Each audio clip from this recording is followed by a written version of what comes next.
ಪ್ರೀತಿಯ ವಿದ್ಯಾರ್ಥಿಗಳೇ, ಎಲ್ಲರಿಗೂ ಕೂಡ ಬೆಳಗಿನ ಶುಭೋದಯ. ನೋಡ್ರಿ, ನಿನ್ನೆ ದುರ್ಯೋಧನ ವಿಲಾಪ ಅಂತಕ್ಕಂಥ ಪದ್ಯ ಭಾಗವನ್ನ ನೋಡ್ತಾ ಇದ್ವಿ.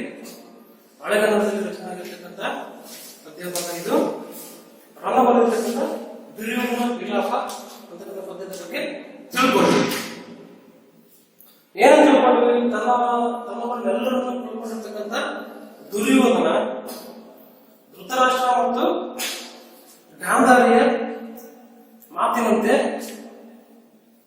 ಕುರುಕ್ಷೇತ್ರ ಭೂಮಿಯಲ್ಲಿ ಶರಶೈಯಲ್ಲಿ ಮಲಗಿರ್ತಕ್ಕಂಥ, ಅಂದ್ರೆ ಬಾಣಗಳ ಮಂಚದಲ್ಲಿ ಮಲಗಿರ್ತಕ್ಕಂಥ, ಇಡೀ ದೇಹಕ್ಕೆಲ್ಲ ಬಾಣಗಳು ಚುಚ್ಕೊಂಡಿದ್ದಾವೆ, ಅದರಲ್ಲಿ ಕೂಡ ಮಲಗಿರ್ತಕ್ಕಂಥ ಭೀಷ್ಮರನ್ನ ಭೇಟಿಯಾಗೋದಕ್ಕೆ ಕುರುಕ್ಷೇತ್ರ ಯುದ್ಧ ಭೂಮಿಗೆ ಹೋಗ್ತಕ್ಕಂಥ ಒಂದು ಸನ್ನಿವೇಶ. ಕುರುಕ್ಷೇತ್ರ ಯುದ್ಧ ಭೂಮಿಗೆ ಹೋದಾಗ ದುರ್ಯೋಧನ ಯಾರ್ಯಾರ ಸತ್ತಿರ್ತಕ್ಕಂಥ ಯಾರ್ಯಾರ ದೇಹಗಳನ್ನ ನೋಡ್ತಾ ಹೋಗ್ತಾನೆ. ಒಬ್ಬೊಬ್ಬರ ದೇಹದ ಕೂಡ ಯಾವ ರೀತಿಯಾಗಿ ಅವನು ದುಃಖವನ್ನ ವ್ಯಕ್ತಪಡಿಸ್ತಾನೆ ಅಂತಕ್ಕಂಥದ್ದು ಈ ಪದ್ಯ ಭಾಗದಲ್ಲಿ ನನ್ನ ಕವಿ ಅದ್ಭುತವಾಗಿ ಕಟ್ಟಿಕೊಟ್ಟಿದ್ದಾರೆ. ಹಿಂಗಿರೋದ್ರಿಂದ ಒಂದೊಂದೇ ಪದ್ಯ ಭಾಗವನ್ನ ನೋಡ್ತಾ ಹೋಗೋಣ. ಪ್ರತಿಯೊಬ್ರು ಕೂಡ ಎಲ್ಲರೂ ಕೂಡ ಪುಸ್ತಕವನ್ನ ಕೈಲಿಟ್ಕೊಳ್ರಿ. ಮತ್ತೆ ನಾವು ಓದ್ತಕ್ಕಂಥದ್ದನ್ನ ಎಲ್ಲರೂ ಕೂಡ ನೋಡ್ತಾ ಹೋಗ್ರಿ. ಒಂದ್ಸಲ ಕೇಳ್ರಿ, ಒಂದ್ಸಲ ಎರಡ್ ಸಲ ಓದ್ತೀನಿ, ಆ ರೀತಿ ನೀಟಾಗಿ ಕೇಳಿಸ್ಕೊಂಡು ಟಿಕ್ ಮಾಡ್ಕೊಂಡ್ರೆ ಅದೇ ತರ ಓದ್ತಾ ಹೋಗ್ರಿ. ಕೆಲವೊಂದು ಪದಗಳಿಗೆ ಹೆಚ್ಚಾಗಿ ಅದರಲ್ಲಿ ಒಳಗೊಂಡಿರ್ತವೆ, ಅವುಗಳನ್ನು ಬಿಡಿಸಿ ಬಿಡಿಸಿ ಓದ್ತಕ್ಕಂಥ ಕೆಲಸವನ್ನು ಮಾಡ್ಬೇಕಾಗುತ್ತೆ. ಇಲ್ಲ ಅಂತ ಹೇಳಿದ್ರೆ ಯಾವುದೇ ಕಾರಣಕ್ಕೂ ನಿಮಗೆ ಅರ್ಥ ಆಗೋದಿಲ್ಲ. ಹಂಗಿರೋದ್ರಿಂದ ಪ್ರತಿಯೊಬ್ಬರಲ್ಲೂ ಕೂಡ ಕನ್ನಡ ಪುಸ್ತಕ ಅಂತಕ್ಕಂಥದ್ದು ಈ ಪದ್ಯಕ್ಕೆ ತುಂಬಾ ಮುಖ್ಯ. ಎಲ್ಲರೂ ಕೂಡ ಪುಸ್ತಕವನ್ನ ಇಟ್ಕೊಂಡ್ಬಿಟ್ಟು ಕ್ಲಾಸ್ ಅನ್ನು ಕೇಳ್ತೀರಿ ಅಂತ ಹೇಳ್ಬಿಟ್ಟು ಭಾವಿಸ್ತಿದ್ದೀನಿ. ನೋಡ್ರಿ, ಮೊದಲನೇ ಪದ್ಯವನ್ನ ನೋಡ್ತಾ ಹೋಗೋಣ. ಉಳಿದು ಈರ್ದ ಕೈದು ನೆತ್ತರ ಕಡಲೊಳಗೆ ಅಡಿಗಡಿಗೆ ತಳಮನು ಉರ್ಚುತ್ತಂ ಇದೆ ಕಾಲಿಡಲ್ ಎಡೆ ಒಡೆಯದೆ ಕುರುಪತಿ ದಡಿಗ ಎಡಗಳನ್ನೇ ಮೆಟ್ಟಿ ಮೆಲ್ಲನೆ ನಡೆದವ. ಮತ್ತೊಮ್ಮೆ ಓದ್ತಾ ಇದ್ದೀನಿ, ಗಮನಿಸಬೇಕೆಲ್ಲರೂ. ಉಳಿದು ಇದ್ದ ಕೈದು ನೆತ್ತರ ಕಡಲೊಳಗೆ ಅಡಿಗಡಿಗೆ ತಳಮನ್ ಉರ್ಚುತ್ತಿರಂ ಉರ್ಚುತ್ತಂ ತಳಮನ್ ಉರ್ಚುತ್ತಂ ಇದೆ ಕಾಲಿಡಲ್ ಎಡೆ ಒಡೆಯದೆ ಕುರುಪತಿ ದಡಿಗ ವೆಡಂಗಳನ್ನೇ ಮೆಟ್ಟಿ ಮೆಲ್ಲನೆ ನಡೆದವ. ನೋಡ್ರಿ, ದುರ್ಯೋಧನ ಅಂತಕ್ಕಂಥವನು ಯುದ್ಧ ನಡೆದಿರ್ತಕ್ಕಂಥ ಕುರುಕ್ಷೇತ್ರ ಭೂಮಿಗೆ ಭೀಷ್ಮರನ್ನ ಭೇಟಿಯಾಗೋದಕ್ಕೋಸ್ಕರ ಬಂದಿದ್ದಾನೆ. ಆ ಕುರುಕ್ಷೇತ್ರ ಯುದ್ಧ ಭೂಮಿಯಲ್ಲಿ 11 ಅಕ್ಷೋಹಿಣಿ ಸೈನ್ಯ ಅಂತಕ್ಕಂಥದ್ದು ಪೂರ್ತಿಯಾಗಿ ನಾಶ ಆಗಿದೆ. ಒಂದು ಅಕ್ಷೋಹಿಣಿ ಸೈನ್ಯಕ್ಕೆ ಎಷ್ಟು ಕುದುರೆಗಳು, ಎಷ್ಟು ರಥಗಳು, ಎಷ್ಟು ಆನೆಗಳು, ಎಷ್ಟು ಕಾಲ್ದಳ ಸೈನ್ಯ ಇರುತ್ತೆ ಅಂತ ಹೇಳ್ಬಿಟ್ಟು ನಾವು ನಿಮ್ಮ ಕೆಲಸ ನೋಡಿದ್ವಿ. ಅದೇ ರೀತಿಯಾಗಿ ಇಲ್ಲಿ ಪೂರ್ತಿಯಾಗಿ ನಾಶ ಆಗಿರ್ತಕ್ಕಂಥದ್ದು 11 ಅಕ್ಷೋಹಿಣಿ ಸೈನ್ಯ. ಎಲ್ಲವೂ ಕೂಡ ಇವನದೇ ದುರ್ಯೋಧನ ಆಗಿರ್ತಕ್ಕಂಥ ಭೂಮಿಯಲ್ಲಿ, ಕುರುಕ್ಷೇತ್ರ ಯುದ್ಧ ಭೂಮಿಯಲ್ಲಿ ಪೂರ್ತಿಯಾಗಿ ಸರ್ವನಾಶ ಆಗಿದೆ. ಅಂತ ಯುದ್ಧ ಭೂಮಿಗೆ ಆ ಭೀಷ್ಮರನ್ನ ಭೇಟಿಯಾಗೋದಕ್ಕೋಸ್ಕರ ಬರ್ತಾ ಇದ್ದಾನೆ. ಮೊದಲನೇದಾಗಿ ಪದಗಳ ಅರ್ಥವನ್ನು ತಿಳ್ಕೊಳ್ತಾ ಹೋಗೋಣ. ಪದಗಳ ಅರ್ಥವನ್ನ ನೋಡ್ರಿ. ಉಳಿದ ಅಂತ ಹೇಳಿದ್ರೆ ಮುರಿದು ಇದ್ದ ಅಂದ್ರೆ ಮುರಿದು ಬಿದ್ದಿರ್ತಕ್ಕಂಥ ಆಯುಧಗಳು, ಕೈದು ಆಯುಧಗಳು. ಮುರಿದು ಬಿದ್ದಿರ್ತಕ್ಕಂಥ ಕೈದು ಅಂತ ಹೇಳಿದ್ರೆ ಆಯುಧಗಳು. ಮುರಿದು ಬಿದ್ದಿರ್ತಕ್ಕಂಥ ಆಯುಧಗಳು.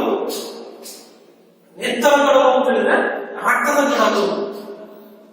ಕಡಲು ಅಂದ್ರೆ ರಕ್ತದ ಕಡಲಿನ ಓಪಾದಿಯಲ್ಲಿ ನಡೀತಾ ಇದೆ.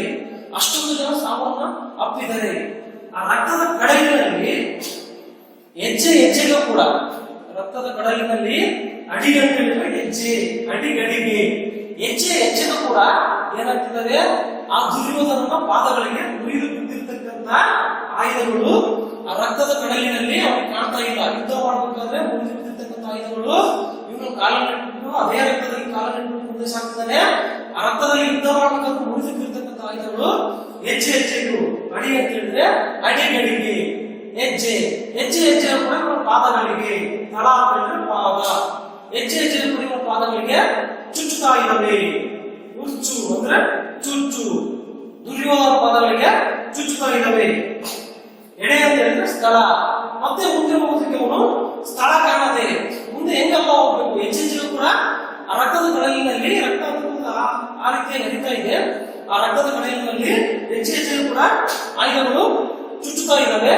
ಮುಂದೆ ನಡೆದಕ್ಕೂ ಕೂಡ ಆಗದೆ, ಮುಂದೆ ಯಾವ ರೀತಿಯಾಗಿ ನಡಿಬೇಕು ಕೂಡ ಅಂತ ಹೇಳ್ಬಿಟ್ಟು ದಾರಿ ಅಂತಕ್ಕಂಥದ್ದು ಅವನಿಗೆ ಗೊತ್ತಾಗದೆ, ಆ ಸ್ಥಳ ಅಂತಕ್ಕಂಥದ್ದು ಗೊತ್ತಾಗದೆ ಇಡೀ ಕುರುಕ್ಷೇತ್ರ ಭೂಮಿ ಅವನಾಗಿದ್ರು ಕೂಡ ಈಗ ಒಂದು ಹೆಜ್ಜೆ ಇಳಿದ್ರು ಕೂಡ ಅವನಿಗೆ ಸ್ಥಳ ಅಂತಕ್ಕಂಥದ್ದು ಇಲ್ಲ.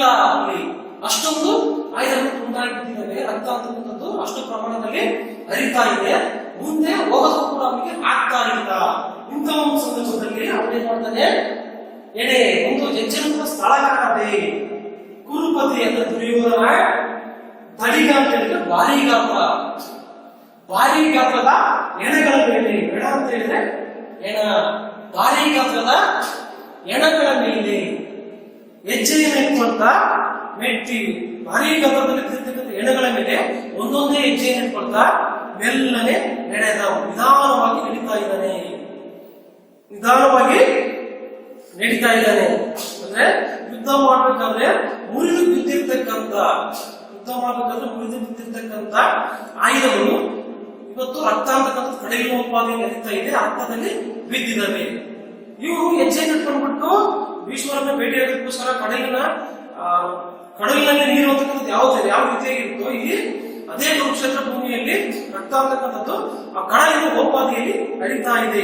ಹಾಗಾಗಿ ಅದರೊಳಗೆ ಕಾಲಗಳನ್ನ ಇಟ್ಕೊಂಡು ಮುಂದೆ ಸಾಗಬೇಕಾದ್ರೆ, ಯುದ್ಧ ಮಾಡಬೇಕಾದ್ರೆ ಮುರಿದು ಬಿದ್ದಿರ್ತಕ್ಕಂಥ ಆಯುಧಗಳು ಹೆಜ್ಜೆ ಹೆಜ್ಜೆಗೂ ಕೂಡ ಇವನ ಪಾದಗಳಿಗೆ ಚುಚ್ಚುತ್ತಾ ಇದ್ದಾವೆ.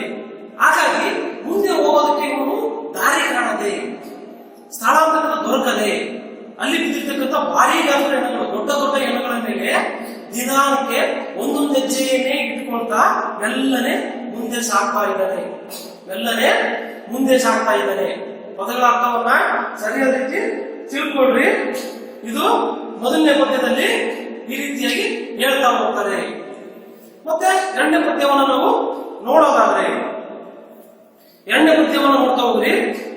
ಇವ ಶೈಲಂಗಳನ್ ಏರಿ ರುದಿರ ಸ್ತೋತ್ರಗಳಂ ದಾಂಡಿ ಇವದೋ ನೀಲ ಲತ ಪ್ರತಾನ ವಿಪಿನ ವಾತಂಗಳು ಸಿಲ್ಕಿ ಬರಂಗೈದು ಉರದೆ ಐದು ಸಂಜಯ ಶಿರ ಸ್ಕಂದ ಅವಲಂಬಂ ಕುರುಪ್ರಭು ಕಂಡಂ ಶರಜಾಲ ಜರ್ಜರಿತ ಹರಿಗಾತ್ರ ತ್ರಾಣನಂ ದ್ರೋಣನಂ. ಕೇಳ್ತಿದ್ರಿ? ಮತ್ತೊಮ್ಮೆ ನೋಡ್ರಿ.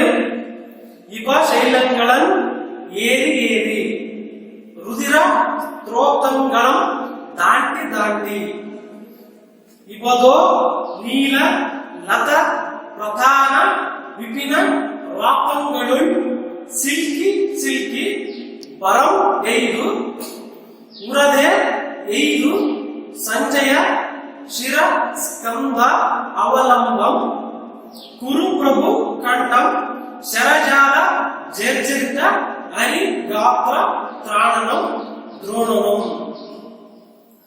ನೋಡ್ರಿ ಎಷ್ಟು ಅದ್ಭುತವಾಗಿ ವರ್ಣನೆ ಅಂತಕ್ಕಂಥದ್ದು ಮಾಡ್ತಾ ಇದ್ದಾರೆ ನನ್ನ ಕವಿಗಳು. ಎಷ್ಟು ಅದ್ಭುತವಾಗಿರ್ತಕ್ಕಂಥ ವರ್ಣನೆ ನೋಡೋದಾದ್ರೆ ನೋಡ್ರಿ, ಇಲ್ಲಿರ್ತಕ್ಕಂಥ ಅರ್ಥಗಳನ್ನು ನೀವು ಗಮನಿಸಿ. ಇವ ಅಂತಕ್ಕಂಥ ಪದವನ್ನು ನೋಡಿದ್ರಿ. ಇವ ಅಂತ ಹೇಳಿದ್ರೆ ಆನೆ, ಶೈಲ ಅಂತ ಹೇಳಿದ್ರೆ ಬೆಟ್ಟ. ಅಲ್ಲಿ ಆನೆಗಳು ಏನಾಗಿದ್ದಾವೆ, ಆನೆಗಳು ಬೆಟ್ಟಗಳ ಆಕಾರದಲ್ಲಿ ಬಿದ್ದಿದ್ದಾವೆ, ಸತ್ತು ಬಿದ್ದಿದ್ದಾವೆ. ಬೆಟ್ಟಗಳ ಆಕಾರದಲ್ಲಿ ಸತ್ತು ಬಿದ್ದಿದ್ದಾವೆ. ರುದಿರ ಅಂತ ಹೇಳಿದ್ರೆ ರಕ್ತ, ರುದಿರ ಅಂತ ಹೇಳಿದ್ರೆ ರಕ್ತ. ರುದಿರ ಕ್ರೋಧಗಳು ದಾಟಿ ರಕ್ತದ ಕಡಲುಗಳನ್ನ ದಾಟಿ ಅವನು ಮುಂದೆ ಸಾಕ್ತಾನೆ. ಅವನಿಗೆ ಏನ್ ಅನಿಸ್ತಿದೆ, ದುರ್ಯೋಧನಿಗೆ ಏನ್ ಅನಿಸ್ತಿದೆ ಅಂತ ಹೇಳ್ತಾ ಹೋದ್ರೆ, ಇವಾಗ ಅಂತ ಹೇಳಿದ್ರೆ ಆನೆಯ ಸೊಂಡಿಲು ಅಂತಕ್ಕಂಥ ಕಪ್ಪು ಮಣ್ಣಿನ ಕಾಡಿನಲ್ಲಿ ನಾನು ಸಿಲ್ಕೊಂಡಿದ್ದೀನಿ ಅಂತ ಹೇಳ್ತಾರೆ. ಭಾಸವಾಗುತ್ತೇನೆ, ಅದೇ ಸಿಲ್ಕೊಂತೀನಿ ಅಂತ ಹೇಳ್ಬಿಟ್ಟು ಅವನು ಅನಿಸ್ತಾ ಇದೆ. ಇವಾಗ ಆನೆಯ ಸೊಂಡಿಲು. ನೀಲನದ ಅಂತ ಹೇಳಿದ್ರೆ ಕಪ್ಪು ಬಳ್ಳಿ. ಕಾಡಿನಲ್ಲಿ ಹೋಗ್ಬೇಕಾದ್ರೆ ನಾವು ಕಪ್ಪು ಬಳ್ಳಿಗಳ ಮಧ್ಯೆ ಯಾವ ರೀತಿಯಾಗಿ ಸಿಲ್ಕೊಳ್ತೀವಿ, ಯಾವ ರೀತಿಯಾಗಿ ಸಿಲ್ಕೊಂಡ್ಬಿಟ್ಟು ಅದನ್ನು ಬಿಡಿಸ್ಕೊಂಡ್ಬಿಟ್ಟು ಮತ್ತೆ ಮುಂದೆ ಸಾಕ್ತಿವೋ, ಇಲ್ಲಿ ಕೂಡ ಅಷ್ಟೊಂದು ದೊಡ್ಡ ಪ್ರಮಾಣದ ಆನೆಗಳು ಸತ್ತು ಬಿದ್ದಿದ್ದಾವೆ. ರಕ್ತದ ಕಡಲುಗಳನ್ನ ದಾಟ್ತಕ್ಕಂಥ ಅನುಭವ ಅಂತಕ್ಕಂಥದ್ದು ಅವನಿಗೆ ಆಗ್ತಾ ಇದೆ.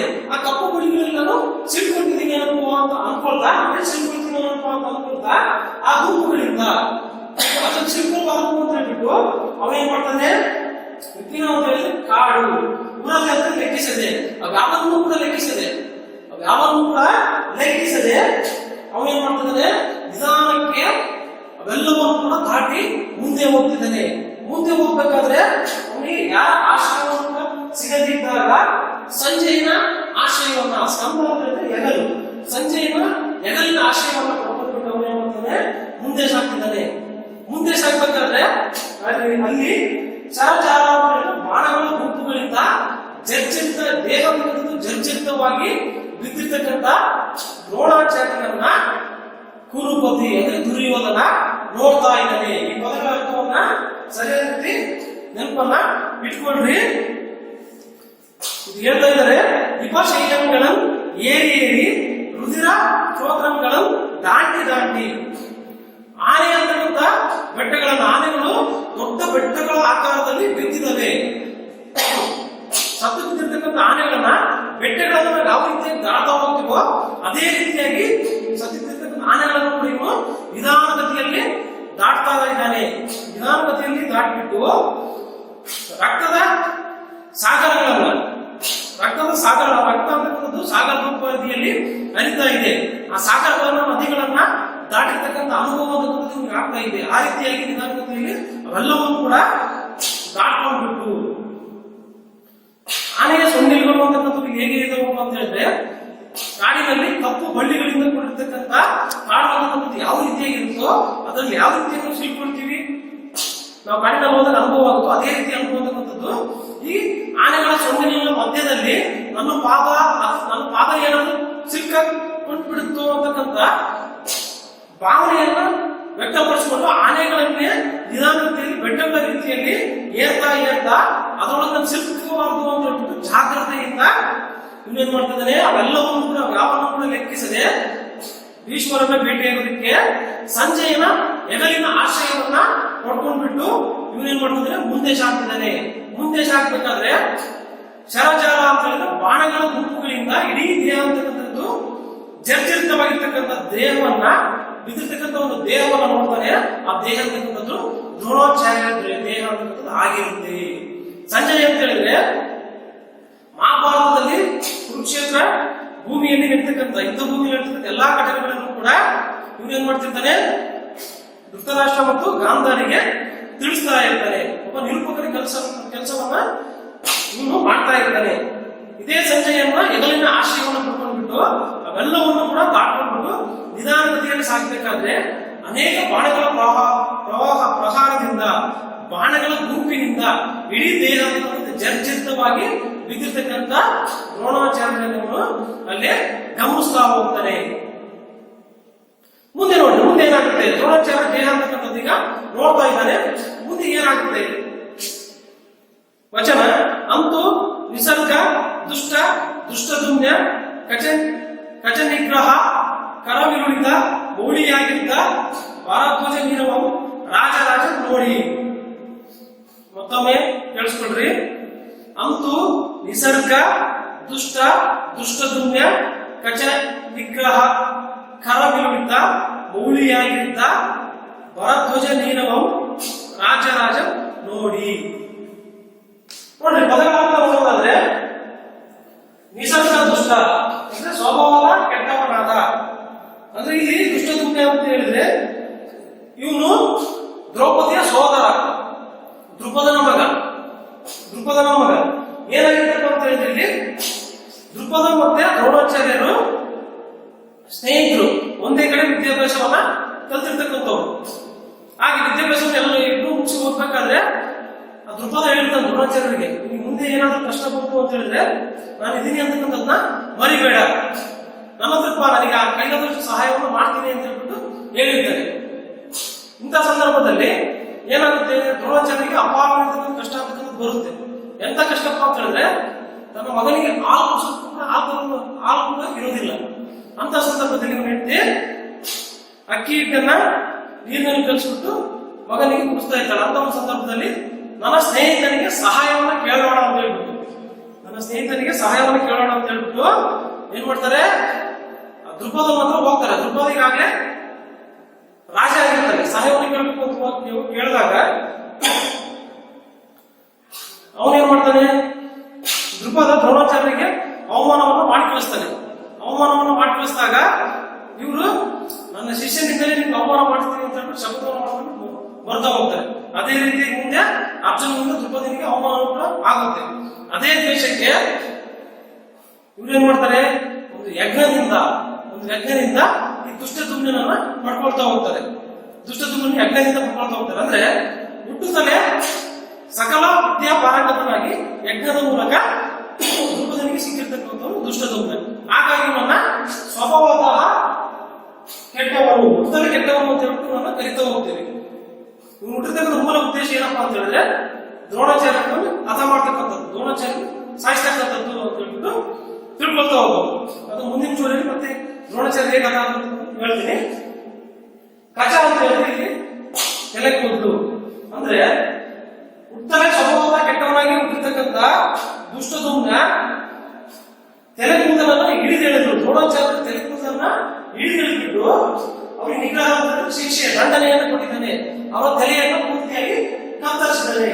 ಆ ತಲೆ ಅಂತಕ್ಕಂಥದ್ದು ಪೂರ್ತಿ ತಿರುಚಲ್ಪಟ್ಟಿದೆ, ಅಸ್ತವ್ಯಸ್ತವಾಗಿದೆ, ತಿರುಚಲ್ಪಟ್ಟಿದೆ. ಆ ರೀತಿಯಾಗಿ ಅವರಿಗೆ ಶಿಕ್ಷೆಯನ್ನು ದಂಡನೆಯನ್ನ ಕೊಟ್ಟಿದ್ದಾನೆ. ಮೌಳಿಯ ತಲೆ ಅದು ದ್ರೋಣಾಚಾರ್ಯರ ತಲೆಯಾಗಿದೆ. ಭರದ್ವಾಜ ಅಂತ ಹೇಳಿದ್ರೆ ಭರದ್ವಾಜ ಮುನಿಯ ಮಗ ದ್ರೋಣಾಚಾರ್ಯ. ಈ ರೀತಿಯಾಗಿ ಸತ್ತು ಬಿದ್ದಿರ್ತಕ್ಕಂಥ ಅಸ್ತವ್ಯಸ್ತವಾಗಿ ಬಿದ್ದಿರ್ತಕ್ಕಂಥ ತಲೆಯನ್ನ ದುರ್ಯೋಧನ ರಾಜರಾಜನಲ್ಲಿ ನೋಡ್ತಾ ಇದ್ದಾನೆ. ಸ್ವಭಾವದ ದುಷ್ಟನಾಗಿರ್ತಕ್ಕಂಥ ದುಷ್ಟದುಮ್ನ ಆ ದ್ರೋಣಾಚಾರ್ಯ ತಲೆಯನ್ನ ಹಿಡಿದ್ಬಿಟ್ಟು ಆ ತಲೆಯನ್ನ ಕತ್ತರಿಸಿದ್ದಾನೆ. ಆ ತಲೆಯನ್ನು ಹಿಡಿದಿರೋದ್ರಿಂದ ಆ ತಲೆ ಏನಾಗಿದೆ, ತಿರುಚಲ್ಪಟ್ಟಿದೆ, ಅಸ್ತವ್ಯಸ್ತವಾಗಿ ಬಿದ್ದಿರ್ತಕ್ಕಂಥ ತಲೆಯನ್ನ ಅಸ್ತವ್ಯಸ್ತವಾಗಿ ಬಿದ್ದಿರ್ತಕ್ಕಂಥ ತಲೆಯನ್ನ ರಾಜರಾಜ ನೋಡ್ತಾ ಇದ್ದಾನೆ. ಆ ಭರದ್ವಾಜ ಭರದ್ವಾಜನ ತಲೆಯನ್ನ ಭರದ್ವಾಜ ಮುನಿಯ ಮಗನಾಗಿರ್ತಕ್ಕಂಥ ದ್ರೋಣಾಚಾರ್ಯನ ತಲೆಯನ್ನ ರಾಜರಾಜ ದುರ್ಯೋಧನ ನೋಡ್ತಾ ಇದ್ದಾನೆ. ಇಷ್ಟು ಇದರ ಅರ್ಥ ಮಾಡ್ಕೊಳ್ಳೋದಕ್ಕೆ ಪ್ರಯತ್ನ ಪಡ್ರಿ. ತುಂಬಾ ಏನು ಕಷ್ಟ ಇಲ್ಲ, ನೀಟಾಗಿ ನೀವು ಓದ್ಕೊಂಡ್ರೆ ಸಾಕು ಅರ್ಥ ಆಗುತ್ತೆ. ಈ ರೀತಿಯಾಗಿ ಆ ದ್ರೋಣಾಚಾರ್ಯ ವಧೆ ಅಂತಕ್ಕಂಥದ್ದು ಕುರುಕ್ಷೇತ್ರ ಯುದ್ಧದಲ್ಲಿ ಆಗುತ್ತೆ. ನೋಡ್ರಿ ಮುಂದೆ ದುರ್ಯೋಧನ ಏನ್ ಮಾತಾಡ್ತಾ ಹೋಗ್ತಾನೆ, ದ್ರೋಣಾಚಾರ್ಯರ ಕಳೆ ಬರಹ ಎದುರುಗಡೆ ನಿಂತ್ಕೊಂಡ್ಬಿಟ್ಟು ಏನನ್ನು ಮಾತಾಡ್ತಾನೆ ಅಂತಕ್ಕಂಥದ್ದು ನೋಡೋದಾದ್ರೆ, ಅರಿಯನೆ ಬಿಲ್ಲ ಬಿನ್ನಡಕೆ ಗಾಂಡೀವಿಯು ಅಲ್ತು ಪಿನಕಾಪಾಣಿಯು ನೆರೆಯನ್ ಇದಿರ್ಚಿ ನಿಮ್ಮೊಡನೆ ಕಾದಿ ಗೆಲಲ್ಕೆ ಅದು ನಿಮ್ಮ ಉಪೇಕ್ಷೆ ಎಂದು ಅರಿಯನ್ ಇದು ಎನ್ನ ಕರ್ಮವಶ ಎಂದು ಅರಿಯಂ ನಿಮಗಿಂದು ಸಾವು ಈ ತೆರದಿನ್ ಅಕಾರಣ ನೆರೆಯೇ ಸಂಭವಿಸಿರುವುದು ಓ ತುಂಬಾ ಸಂಭವ. ಮತ್ತೊಮ್ಮೆ ಗಮನಿಸಿ, ಅರಿಯವೇ ಬಿಲ್ಲ ಭಿನ್ನಾಡಕ್ಕೆ ಗಾಂಡೀವಿಯು ಅಲ್ತು ಪಿನಕಾಪಾಡಿಯು ನೆರೆಯನ್ ಇದಿರ್ಚಿ ನಿಮ್ಮೊಡನೆ ಕಾಲಿ ಗೆಲಲ್ಕೆ ಅದು ನಿಮ್ಮುಪೇಕ್ಷೆ ಎಂದು ಅರಿಯನ್ ಇದು ಎನ್ನ ಕರ್ಮವಶಂ ಎಂದು ಅರಿಯಂ ನಿಮಗಿಂದು ಸಾವು ಈ ತೆರದಿನ್ ಅಕಾರಣ ನೆರೆಯೇ ಸಂಭವಿಸಿದ್ದುದು ಓ ತುಂಬಾ ಸಂಭವ. ನೋಡ್ರಿ ಪದಗಳ ಅರ್ಥ ಇಲ್ಲಿ ನೋಡೋದಾದ್ರೆ, ಪದಗಳ ಅರ್ಥ ಅರೆ ಅಂತ ಹೇಳಿದ್ರೆ ತಿಳಿ, ಅರಿಯನೆ ಏನೇ ಅಂತ ಹೇಳಿದ್ರೆ ನಾವು, ಅಂದ್ರೆ ನಿಮ್ಮ ಬಿಲ್ವಿದ್ಯೆ ಚಾತುರ್ಯ ನಮಗೆ ಗೊತ್ತಿಲ್ವಾ, ನಿಮ್ಮ ಬಿಲ್ವಿದ್ಯೆ ಚಾತುರ್ಯ ಅಂತಕ್ಕಂಥದ್ದು ನಮಗೆ ಗೊತ್ತಿಲ್ವಾ, ಅರೆ ತಿಳಿ ನಮಗೆ ತಿಳಿದಿಲ್ವಾ, ನಮಗೆ ಗೊತ್ತಿಲ್ವಾ. ಏನೇ ಅಂತ ಹೇಳಿದ್ರೆ ನಾವು, ನೀವು ಬಿಲ್ವಿದ್ಯೆಯಲ್ಲಿ ಎಷ್ಟು ಚಾತುರ್ಯರಾಗಿದ್ರಿ, ಎಷ್ಟು ಚಾಣಾಕ್ಷರಾಗಿದ್ರಿ ಅಂತಕ್ಕಂಥದ್ದು ನಮಗೆ ಗೊತ್ತಿಲ್ವಾ? ಹೋಗ್ತಿತ್ತು. ಬಿಲ್ಲು ಅಂದ್ರೆ ಧನಸ್ಸು. ಬಿಲ್ವಿದ್ಯೆಯಲ್ಲಿ ವಿಜ್ಞಾನಕ್ಕೆ ಕೌಶಲ್ಯ, ನೈಪುಣ್ಯತೆ. ಆ ಬಿಲ್ವಿದ್ಯೆಯಲ್ಲಿ ನಿಮಗೆ ಎಷ್ಟು ನೈಪುಣ್ಯತೆ ಇತ್ತು, ಎಷ್ಟು ಕೌಶಲ್ಯವನ್ನು ನೀವು ಪಡ್ಕೊಂಡಿದ್ರಿ ಅಂತಕ್ಕಂಥ ನಮಗೆ ತಿಳಿದಿಲ್ವಾ? ನಮಗೆ ಗೊತ್ತಿತ್ತು. ಆ ಗಾಂಧೀವಿ ಅಂತಕ್ಕಂಥ ಧನಸ್ಸನ್ನು ಪಡ್ಕೊಂಡಿರ್ತಕ್ಕಂಥ ಅರ್ಜುನನಾಗ್ಲಿ, ಅರ್ಜುನನಾಗ್ಲಿ ಅಥವಾ ಸ್ವತಃ ಪಿನಕಾಪಾಣಿ ಧನಸ್ಸ ಹೊಂದಿರ್ತಕ್ಕಂಥ ಆ ಶಿವನೇ ಆಗ್ಲಿ ನಿಮ್ಮೊಡನೆ ಯುದ್ಧಕ್ಕೆ ಬಿಲ್ವಿದ್ಯೆಯಲ್ಲಿ ನಿಮ್ಮೊಡನೆ ಹೋರಾಡೋದಕ್ಕೆ ಬಂದ್ರೆ ಅವ್ ಯಾರು ಕೂಡ ಬೇರೆ ಸಮರ್ಥನಾಗಿರುವುದಿಲ್ಲ. ಅವರನ್ನು ಸೂಚಿಸ್ತಕ್ಕಂಥ ನೈಪುಣ್ಯತೆ ಅಂತಕ್ಕಂಥದ್ದು, ಚಾಣಾಕ್ಷತೆ ಅಂತಕ್ಕಂಥದ್ದು ಬಿಲ್ವಿದ್ಯೆಯಲ್ಲಿ ನಿಮಗಿದೆ. ಸಾಕ್ಷಾತ್ ಶಿವನು ಕೂಡ ನಿಮ್ಮ ಎದುರುಗಡೆ ಬಿಲ್ವಿದ್ಯೆಯಲ್ಲಿ ಕಾದಾಡೋದಕ್ಕೆ ಆಗೋದಿಲ್ಲ. ಅಷ್ಟು ಸಮರ್ಥತೆಯನ್ನು ನೀವು ಪಡ್ಕೊಂಡಿದ್ದೀರಿ. ನೀವೆಲ್ಲ ಗಮನಿಸಬಹುದು. ಬಿಲ್ವಿದ್ಯೆಯಲ್ಲಿ ಇಡೀ ಜಗತ್ತಿನಲ್ಲಿ ಸರ್ವಶ್ರೇಷ್ಠ ಅಂತ ಹೇಳಿದ್ರೆ ಅರ್ಜುನ ಅಂತ ಹೇಳ್ಬಿಟ್ಟು ನಾವು ಗುರುತಿಸ್ತಾ ಹೋಗ್ತೀವಿ. ಅದೇ ರೀತಿಯಾಗಿ ಅರ್ಜುನನಿಗೆ ಬಿಲ್ವಿದ್ಯೆಯನ್ನು ಕಲಿಸಿರ್ತಕ್ಕಂಥವ್ರು ಯಾರು? ದ್ರೋಣಾಚಾರ್ಯರು ಎಷ್ಟು ನೈಪುಣ್ಯತೆಯನ್ನು ಪಡ್ಕೊಂಡಿದ್ರು ಬಿಲ್ವಿದ್ಯೆಯಲ್ಲಿ ಅಂತಕ್ಕಂಥದ್ದು ನಾವಿಲ್ಲಿ ಗಮನಿಸಬಹುದು. ಹಾಗಾಗಿ ಅರ್ಜುನನೇ ಆಗ್ಲಿ, ಗಾಂಧೀವಿ ಅಂತಕ್ಕಂಥ ಧನಸ್ಸನ್ನು ಹೊಂದಿರ್ತಕ್ಕಂಥ ಅರ್ಜುನನೇ ಆಗ್ಲಿ ಅಥವಾ ಪಿನಕಾಪಾಣಿ ಅಂತಕ್ಕಂಥ ಧನಸ್ಸನ್ನ ಹೊಂದಿರ್ತಕ್ಕಂಥ ಶಿವನೇ ಆಗ್ಲಿ ನಿಮ್ಮೊಂದಿಗೆ ಬಿಲ್ವಿದ್ಯೆಯಲ್ಲಿ ಬರೋದೇ ಆದ್ರೆ ಅವ್ರು ಯಾರು ಸಮರ್ಥರಲ್ಲ. ನಿಮ್ಮ ಎದುರುಗಡೆ ಬಿಲ್ವಿದ್ಯೆಯಲ್ಲಿ ಹೋರಾಡೋದಕ್ಕೆ ಅವ್ರು ಯಾರು ಕೂಡ ಸಮರ್ಥರಾಗಿರುವುದಿಲ್ಲ. ಕಾವು ಯುದ್ಧ ಮಾಡ್ತಕ್ಕಂಥದ್ದು ಅಂತ ಸಮರ್ಥತೆ ಅಂತಕ್ಕಂಥದ್ದು ಅವರಿಗಿಲ್ಲ. ಗೆಲ್ಲಂದ್ರೆ ಗೆಲ್ಲು ಜಯ, ಉಪೇಕ್ಷೆ ಅಲಕ್ಷ್ಯ, ಕಡೆಗಣಿಸುವಿಕೆ. ಈ ಗೆಲ್ಲಬೇಕು ಅಂತಕ್ಕಂಥದ್ದು ನಿಮ್ಮ ಉಪೇಕ್ಷೆಯಿಂದಲೂ. ನಿಮ್ಮ ಉಪೇಕ್ಷೆ ಅಂದ್ರೆ ನೀವು ಅಲಕ್ಷ್ಯ ಮಾಡಿದ್ರಿ, ಕಡೆಗಣಿಸಿದ್ರಿ. ಯಾಕೆ ಕಡೆಗಣಿಸಿದ್ರಿ ಅಂತ ಹೇಳಿದ್ರೆ ಅಲ್ಲಿ ಏನ್ ಮಾಡ್ತಾರೆ, ಒಂದು ಅಶ್ವತ್ಥಾಮ ಅಂತಕ್ಕಂಥ ಆನೆಯನ್ನ ಇವರು ಪ್ರತಿನಿತ್ಯ ಯುದ್ಧವನ್ನು ಮಾಡ್ತಾ ಹೋಗ್ತಾರೆ. ದ್ರೋಣಾಚಾರ್ಯರನ್ನ ಸೋಲಿಸೋದಕ್ಕಾಗೋದಿಲ್ಲ, ಅರ್ಜುನನಿಂದ ಕೂಡ ಆಗೋದಿಲ್ಲ. ಆಗ ಪಾಂಡವರು ಉಪಾಯ ಮಾಡ್ತಾರೆ. ದ್ರೋಣಾಚಾರ್ಯ ಮಗನ ಹೆಸರು ಅಶ್ವತ್ಥಾಮ. ಅದೇ ರೀತಿಯಾಗಿ ಭೀಮನಿಂದ ಅಶ್ವತ್ಥಾಮ ಅಂತಕ್ಕಂಥ ಆನೆಯನ್ನ ಓಡಿಸಿ ಸಾಯಿಸ್ಬಿಟ್ಟು ಅದನ್ನು ಯುದ್ಧ ಭೂಮಿಯಲ್ಲಿ ಕೂಗಿಸ್ತಾರೆ. ಧರ್ಮರಾಯ ಕೂಗ್ತಾನೆ ಜೋರಾಗಿ, ಅಶ್ವತ್ಥಾಮನ್ ಅತಃ. ಕೊನೆಗೆ ಕುಂಜರಹ ಅಂತ ಹೇಳ್ಬಿಟ್ಟು ಸಣ್ಣ ನಿಧಾನದಲ್ಲಿ ಕೂಗ್ತಾ ಹೋಗ್ತಾನೆ. ಅಶ್ವತ್ಥಾಮನ್ ಅತಃ ಅಂತ ಹೇಳ್ಬಿಟ್ಟು ಜೋರ ಕೂಗ್ತಾ ಹೋಗ್ತಾನೆ. ಕುಂಜರಹ ಅಂತ ಹೇಳ್ಬಿಟ್ಟು ನಿಧಾನ ಕೂಗ್ತಾ ಹೋಗ್ತಾನೆ. ಅಂದ್ರೆ ಧರ್ಮರಾಯ ಇದುವರೆಗೂ ಕೂಡ ಒಂದು ಸುಳ್ಳನ್ನು ಕೂಡ ಹೇಳಿರ್ತಕ್ಕಂಥ ವ್ಯಕ್ತಿ. ಅವನ ಕೈಯಲ್ಲಿ ಕೆಲಸವನ್ನ ಮಾಡಿಸ್ತಾ ಹೋಗ್ತಾರೆ. ಈ ಧ್ವನಿ ಕೇಳಿದ ತಕ್ಷಣ, ಈ ಧ್ವನಿ ದ್ರೋಣಾಚಾರ್ಯ ಕಿವಿಗಳಿಗೆ ಬಿದ್ದ ತಕ್ಷಣ ದ್ರೋಣಾಚಾರ್ಯರು ಅವ್ರ ಮಗ ಚಿರಂಜೀವಿ ಆಗಿರ್ತಾರೆ. ಅವ್ರು ಸಾವೇನೋದಿಲ್ಲ, ಆದ್ರೂ ಕೂಡ ಯಾವ್ದನ್ನು ಕೂಡ ಲೆಕ್ಕಿಸದೆ ಇವ್ರು ಪೂರ್ತಿಯಾಗಿ ವಿಚಲಿತರಾಗ್ಬಿಟ್ಟು ಶಸ್ತ್ರಾಸ್ತ್ರವನ್ನು ಪೂರ್ತಿಯಾಗಿ ತ್ಯಜಿಸ್ಬಿಡ್ತಾರೆ. ಶಸ್ತ್ರಾಸ್ತ್ರವನ್ನು ಪೂರ್ತಿಯಾಗಿ ನಮ್ಮ ಮಗನೇ ಸತ್ವದಲ್ಲಿ ನಾನೇ ಯುದ್ಧ ಮಾಡಬೇಕು ಅಂತ ಹೇಳ್ಬಿಟ್ಟು ಶಸ್ತ್ರಾಸ್ತ್ರವನ್ನು ಪೂರ್ತಿಯಾಗಿ ತ್ಯಜಿಸ್ತಾರೆ. ಆಗ ದುಷ್ಟ ದುಮ್ಯ ಅಂತಕ್ಕಂಥ ಬಂದ್ಬಿಟ್ಟು ಇವರ ವಧೆಯನ್ನ ಮಾಡ್ತಾ ಹೋಗ್ತಾನೆ. ಹಾಗಾಗಿ ಈ ರೀತಿಯಾಗಿ ಉಪೇಕ್ಷ ಮಾಡಿದ್ರಿ, ಅಲಕ್ಷ್ಯ ಮಾಡಿದ್ರಿ, ಕಡೆಗಣಿಸಿದ್ರಿ. ಆ ಕಾಲದಿಂದಲೋ ಅಥವಾ ಕರ್ಮ ಕಾರ್ಯದ ಫಲ ಅಥವಾ ಧರ್ಮ, ನನ್ನ ಕರ್ಮದ ಫಲವು, ನಾನೇನಾದ್ರೂ ತಪ್ಪು ಮಾಡಿದ್ನೋ ಅಥವಾ ನಾನು ಮಾಡಿರ್ತಕ್ಕಂಥ ಪಾಪದ ಫಲವು, ಅದು ಕಾರ್ಯದ ಫಲವು, ಇದರಿಂದ ನಿಮಗಿಂತ ಮಾಡುವಂತಕ್ಕಂಥದ್ದು ಸಂಭವಿಸಿದೆ. ಉಂಟಾಗು, ಒದಗಿ ಬರು, ಸಾಧ್ಯವಾಗು, ಸಾವು, ಅದು ಮರಣ. ಇಂಥ ಸಾವು ಅಂತಕ್ಕಂಥದ್ದು ಸಂಭವಿಸಿದೆ.